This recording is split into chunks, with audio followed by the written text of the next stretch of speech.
Well, moving on to other news here, Fort Pierce still has several flooded roadways, and one area's homeowners says their houses have become barrier islands. Angela Cruz is part of the largest news team on the Treasure Coast tonight. She's joining us live from Fort Pierce with the latest. Angela.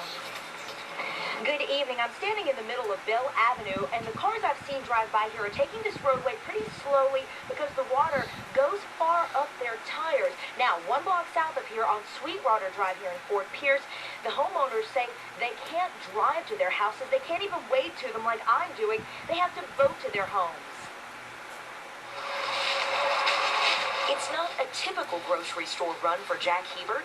It's pretty inconvenient, but normally this kind of snuck up on us. Normally if a hurricane was coming, we would have already had our house stored. We would have had all the groceries we needed. He's boating his groceries home since every house in his Sweetwater Drive subdivision is only accessible through flooding. For William Bradshaw, it feels like deja vu. Miserable. Rainy, rainy, rainy, miserable, and flooded. His wife Carol says exactly 4 years ago on this date, they first flooded with Tropical Storm Faye. Not again.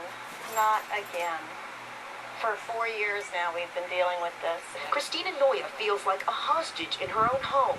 Her husband has a heart condition, but she says if he has an incident anytime soon, the water would slow down emergency crews. This is just very frustrating. The fire trucks can come in, ambulances can come in if there's something going on. To give you an idea of how deep this flooded area is, take a look at this ore and how deep it goes in. The water shows you it's more than 1 foot deep in this spot. But if you look behind me at that mailbox, residents say it's 4 feet high, and earlier today it was completely submerged. The Bradshaw's garage is also underwater, and Carol says since it's flooded so often before, they knew to elevate their belongings. This is the 4th time in 3 years, and I would really like to just have somebody with some power somewhere help us.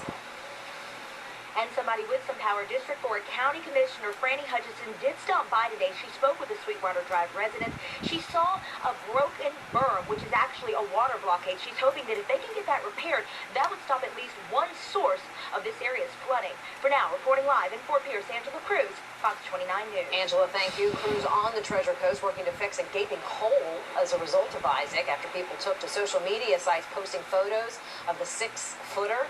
Several folks came out to see it for themselves and then posted those pictures. The Port St. Lucie Canal that extended under Naranja Avenue right near Floresta Drive reportedly clogged, prompting water to wash away the embankment and pull a fence and boat trailer right into the pit. Some neighbors in West Boynton Beach still bogged down tonight by water that has yet to recede. Residents who live in the Alden Ridge community right off Boynton Beach Boulevard stayed home from work today, worried that they wouldn't make it out of their own driveways. Cleaning up down trees and debris will take even longer since homeowners say they have to wait for the water to go down before they can get to work. Isaac was a wake-up call, they say. Many of them had yet to trim their backyard trees.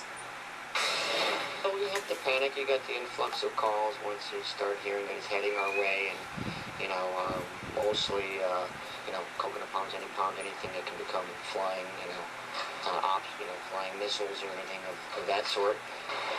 Now listen to this, and Steve Weigel, listen in on this one because we were chatting about this earlier. One resident said that he measured the water at its highest, and it was 22 inches deep. We were talking about that earlier. A lot of folks had written you, and you were kind of, wondering if that was true, and here a lot of folks then started coming in and saying it, right?